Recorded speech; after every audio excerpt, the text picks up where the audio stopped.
CBN Vida Profissional, com Andréia Salsa. Andréia, boa tarde, tudo bem? Oi, Mário, boa tarde. Boa tarde para você, para os ouvintes, colegas aí do estúdio. E vamos com um tema de novo, tendência, que foi sugerido por um ouvinte. Nós temos a mensagem da ouvinte que sugeriu o tema. Já tem muito ouvinte participando também, tá, Andréia? Porque nós pegamos Legal. carona na sua proposta aqui de tema. Estamos perguntando quanto tempo as pessoas ficam na empresa, se elas acham que é bom ou ruim ficar muito tempo ou pouco tempo numa empresa. Tem perguntas que já chegaram para você. Mas antes eu quero ouvir o conceito aí dessa tendência e primeiro, claro, a sugestão do ouvinte. Quem foi o ouvinte? Vamos ouvir aqui a sugestão da ouvinte com nossa comentarista Andréia Salsa. Vamos lá, Mário, tô com o áudio aqui. Ei, Andréia e equipe da CBN, bom dia! Me chamo Luana Carvalho e estou passando aqui para sugerir um tema. É o Job Hope. É um assunto atual que se refere aos jovens, mas penso que outras pessoas também estão praticando o Job Hope. Então, eu gostaria de saber a opinião de vocês sobre esse assunto. Vai saber a opinião da Andréia, André que entende. André, Job Hopping, o que é isso? Traduzindo, né, Mário, é um salto do emprego. Tem uns que chamam de job jumping também, né? Que é ficar saltando de emprego em emprego, aquele famoso não para em lugar nenhum. Esse é um fenômeno que tem acontecido e agradecer já a Luana aí pela contribuição, porque a gente mal respira, já vem novos temas, né, Mário? Novas tendências, porque tudo que a gente vê que o mundo organizacional e o mundo do trabalho, as coisas estão acontecendo muito rápido e o reflexo disso são as grandes tendências e os estudos que estão sendo feitos. Então, o job hopping é as pessoas que saltam de emprego em emprego e ficam cada vez em tempos menores nas empresas. Então, é sobre isso que a gente vai falar hoje. E ela diz que isso está relacionado às pessoas mais jovens, às novas gerações. Procede, André? Na realidade, ela traz uma provocação que é muito interessante, né? Que será que isso são só das novas gerações ou as gerações mais maduras também estão se influenciando? É claro que do ponto de vista de tendência, tem um recorte ali muito claro de 34 anos para baixo, com uma incidência maior entre jovens de 18 e 24 anos. E tem um fator que comprova isso, né, Mário? Tem um estudo do Ministério do Trabalho, que faz uma observação no Brasil, né, desses jovens, a permanência desses jovens em determinadas empresas. E eles identificaram que pegaram ali um período de 2020, já tem um tempinho, imagino que isso deve estar até mais acelerado, né? Que os jovens de 18 a 24 anos, eles ficam, em média, 24% dessa força de trabalho menos de 3 meses nos seus atuais locais de trabalho. Olha como que Gente, 3 meses? Deu nem para tirar férias. não dá nem para tirar férias e muito menos absorver, né, assim, algum tipo de aprendizado. Mas quando aumenta um pouco mais, a mais de 50%, quando a gente pega o montante todo, fica menos do que 2 anos em uma empresa. Ainda assim, é um indicador, quando a gente olha nessa perspectiva geracional, muito diferente da nossa geração, né, Mário? E o Ministério do Trabalho também traz o indicador dessa faixa de 40 a 65 anos, que fica sempre, no mínimo, o dobro de tempo no seu local, numa determinada empresa. E é muito comum, inclusive, os mais maduros, né, 55 para cima, ficarem, inclusive, até se aposentar, né? Entram como estagiário, às vezes como trainee, e se aposentam numa mesma empresa. Então, embora eu entenda que essa é uma tendência que acaba influenciando cada vez mais gerações mais maduras, mas ela é muito característica das novas gerações, que aí é menos de 34 anos, especialmente de 18 a 24. Isso será que tem relação com outra tendência, outra característica que você identificou dessas gerações mais novas, que é ter um apego pelo trabalho diferente do que as gerações anteriores? Assim, o trabalho não é centro da vida, não é o trabalho ou o que eu ganho como salário que vai definir minha permanência ou não em determinado emprego. Tem relação, André? Sem dúvida, Mário. Eu entendo que são tantos atravessamentos que a gente poderia estar aprofundando, mas eu resumiria que, para mim, passa pela palavra suportar, Mário. Uhum. Eu acho que nós, né, a geração mais madura, a gente, na realidade, suportou mais coisas. Eu acho que tem dois elementos. O elemento suportar, que as gerações mais maduras já suportaram coisas que essa geração mais jovem não suporta, e aí falando, né, claramente, um tratamento não tão adequado da liderança, um processo de trabalho não tão claro, uma demora enorme numa remuneração mais justa, jornadas de trabalho pouco flexíveis, enfim. Então, eu entendo que a nossa geração suportava isso com um pouco mais de resiliência, mas tem um outro elemento que não dá para desconsiderar, que há 40 anos, Mari, se a gente puxa para trás, né, os recursos, as perspectivas, as possibilidades e até a questão de suporte financeiro, né, das gerações mais maduras, eles eram mais escassos. Então, isso tendia a fazer com que a gente suportasse mais, porque as oportunidades elas eram mais restritas. Agora, tem inclusive a questão dos nômades digitais, né, que pode se trabalhar para qualquer lugar, às vezes dentro da sua casa, e cada vez mais comum, pessoas no Brasil trabalhando para empresas fora do Brasil. Então, essa flexibilidade, a condição de trabalho que os jovens não suportam tanto quanto nós suportávamos, e inclusive a mudança de símbolo de sucesso, que a gente já falou algumas vezes aqui no nosso quadro, isso tudo misturado faz com que as pessoas fiquem menos tempo. E eu queria até trazer um dado muito interessante que aconteceu na minha vida pessoal, privada. Com a minha filha, eu tenho uma filha de 20 anos e ela começou a fazer estágio num determinado local. E olha, quando os ouvintes que estão nos ouvindo aí, que são mais maduros, né, vão poder fazer essa comparação. Quando ela chegou lá, né, e ela está fazendo faculdade de psicologia, e ela percebeu que o estágio estava demandando muito trabalho administrativo. Então, ela entendeu que aquilo não fazia mais sentido e saiu do estágio. Quando a gente transporta essa realidade de estágio para a nossa geração, isso era muito comum, né, Mário? Infelizmente, Sim. quando a gente fazia estágio, de verdade, eram raros os estágios que a gente desenvolvia a nossa competência. Então, a gente suportava, porque às vezes precisava muito do valor daquela bolsa, às vezes eram poucas opções de estágio, então eu tinha que me manter ali porque eu tinha uma carga horária para cumprir na faculdade para me formar. Então, eu acho que esse é um bom exemplo do que está acontecendo de uma forma geral nessas novas gerações. Quando elas percebem um desalinhamento ali do que foi prometido na hora de uma entrevista de emprego, e quando elas entram é algo completamente diferente, esse suportar a adaptação e o tempo, ele não é o mesmo suportar, até pelas condições que a gente se submetia. É claro que tem riscos, né, Mário? Porque você se surpreendeu, assim como eu me surpreendi, né, desse percentual enorme dos jovens que ficam menos de 3 meses. Isso é um risco muito grande para a carreira deles, porque esse acúmulo de experiência ele pode ficar muito frágil. Mas, ao mesmo tempo, as empresas precisam refletir, e refletir muito sem julgamento, né, Mário? Porque eu acho que o perigo está em julgar e simplificar que é uma geração mimada, frágil. Eu entendo que é bem mais complexo do que isso, eu acho que exige um pouco de autocrítica das empresas, mas condições de trabalho, velocidade de reconhecimento, e esse suportar que se torna um pouco mais flexível, pelo que você muito bem falou, que o lugar do trabalho para as novas gerações está em outra dimensão, faz esse fenômeno ganhar muita força, inclusive influenciar as gerações mais modernas, mais maduras. O fenômeno que a Andréa se refere é uma permanência de um tempo cada vez menor nas empresas. E eu não sei se o que você falou também está relacionado, André. Tudo isso que você falou está dentro do guarda-chuva dessa revolução tecnológica que a gente vive. Porque essa geração nasceu ou durante essa revolução tecnológica, em que a humanidade vai acompanhando uma mudança numa velocidade como nunca se viu anteriormente, né? Se a gente olhar a revolução industrial lá, posso estar falando bobagem, tá?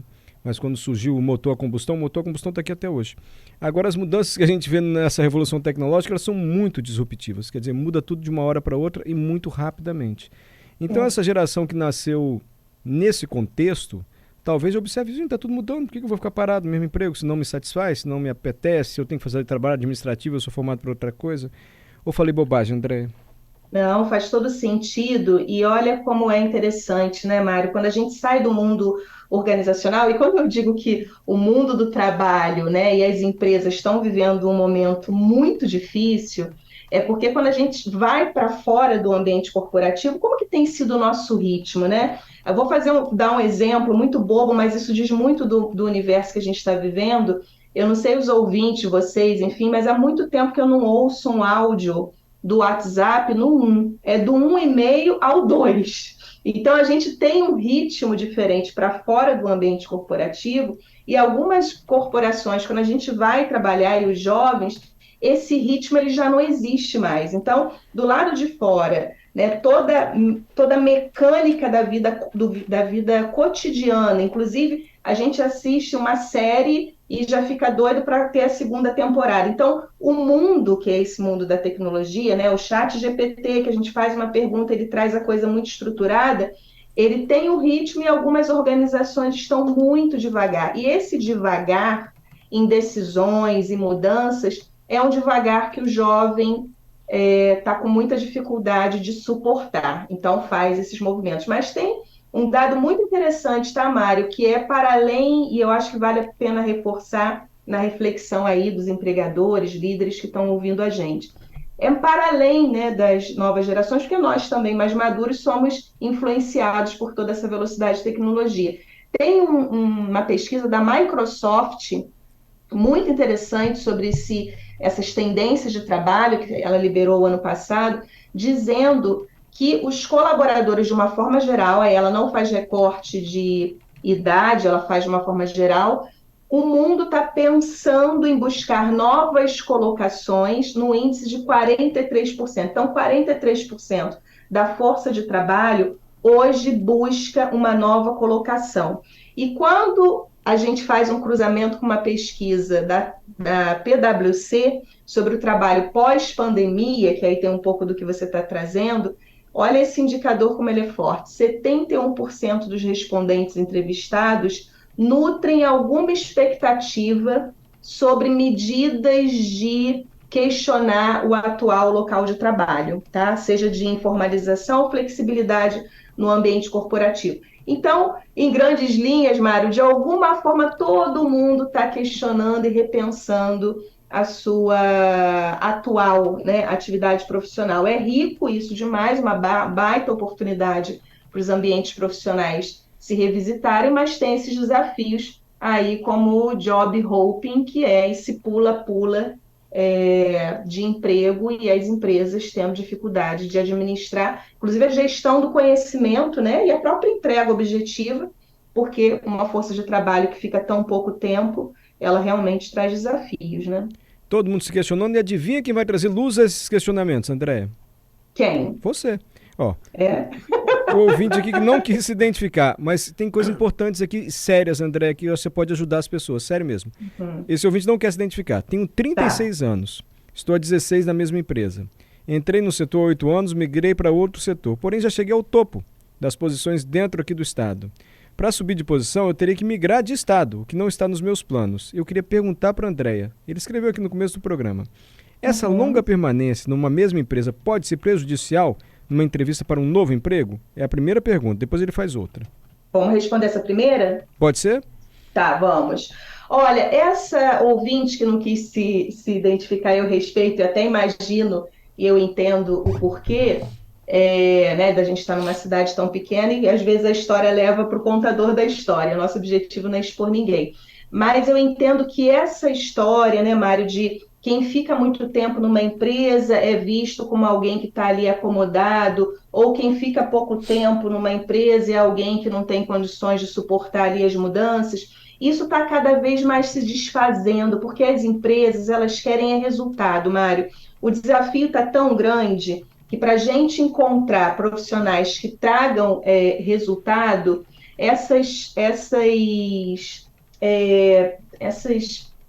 essas respostas de prateleira do passado, né? Aquelas perguntas que se faz, são os defeitos, quais são as suas qualidades? Isso a gente brinca que é old school, né? A escola velha do mundo do trabalho. Se ele quer fazer uma transição, de repente, para outra empresa fora daqui, né? Por exemplo, se for para São Paulo, onde as empresas têm um pouco mais de maturidade nessas discussões que a gente traz aqui, dificilmente ele vai ser visto como alguém que está ali paralisado, porque ele, na realidade, ele está numa mesma empresa há 16 anos, mas ele tem experiência, se ele foi galgando, né, ao longo desse período, por muitas ali desafios e experiências. Então, eu recomendaria que ele focasse na entrega, no que ele foi capaz de entregar para essa empresa atualmente, do que nesses milindres, né, que são muito de empresas com esse modelo mental antigo. As empresas mais modernas, elas querem realmente um profissional que entregue resultado num mundo tão complexo e desafiador. Então, eu ficaria bem tranquilo se estivesse no lugar dele. E parabéns, né, Mário? 36 anos, 16 anos no topo da cadeia, muito bom. Bom, você de alguma maneira respondeu a segunda pergunta dele também, que é o seguinte: eu estou um pouco preocupado com o meu futuro profissional, por conta da estagnação. Devo sair e procurar alguma coisa? Se ele está bem, está crescendo, chegou no topo. Enfim, André, é com você. Eu vou naquela máxima, né, Mário, que se ele está satisfeito, ele tem que ter cuidado com a armadilha. Eu não sei se eu já falei isso aqui algumas vezes, mas se eu não falei, que é a armadilha do tal do sair da zona de conforto, que eu tenho horror a essa expressão, porque eu entendo que a gente tem que ir para um lugar de conforto. Se ele está confortável, está se sentindo realizado, está entendendo que está fazendo sentido na carreira dele, então que ele fique. Agora, se ele está com um desconforto, está se sentindo acomodado e verificando que pode entregar muito mais do que entrega, aí ele faz o movimento, mas cuidado para não se gerar uma impulsividade de algo que é externo e não interno. Se ele está satisfeito com a carreira dele e está estável, está feliz, eu recomendo que ele fique. Olha, tem muita gente infeliz aí em grandes posições nas empresas. Então, essa é uma palavra-chave aí, que é satisfação profissional e cuidado com essa coisa de sair da zona de conforto, que é um comando, no meu ponto de vista, que tem levado muita gente à infelicidade profissional. Nossa, já tocou no ponto aqui da resposta de outro ouvinte que também não quer se identificar, e você vai entender imediatamente por quê. André, posso ler? Claro. Não vou me identificar. Faz quase 15 anos que estou trabalhando no mesmo lugar. Tem hora que minha vontade é sair porque estou com depressão. Tenho medo de não conseguir arranjar outro emprego. Eu tenho 50 anos. Eu confesso que estou doente emocionalmente. Pelo que ele ou ela relata, esse problema emocional está diretamente ligado ao trabalho. É impressionante, né, Mário, como as empresas estão adoecidas por conta de todos esses elementos que a gente vem problematizando aqui, como as pessoas, como consequência, estão adoecidas. Então, empresas que adoecem e, consequentemente, pessoas adoecidas. E aí esse dilema que esse ouvinte ou essa ouvinte está enfrentando, talvez seja a resposta objetiva para o outro ouvinte que está se questionando se sai ou não, porque isso é um dado de realidade. Eu diria, Mário, que é o que eu mais vejo na minha atividade como professora, como mentora, como consultora, são pessoas adoecidas, tá?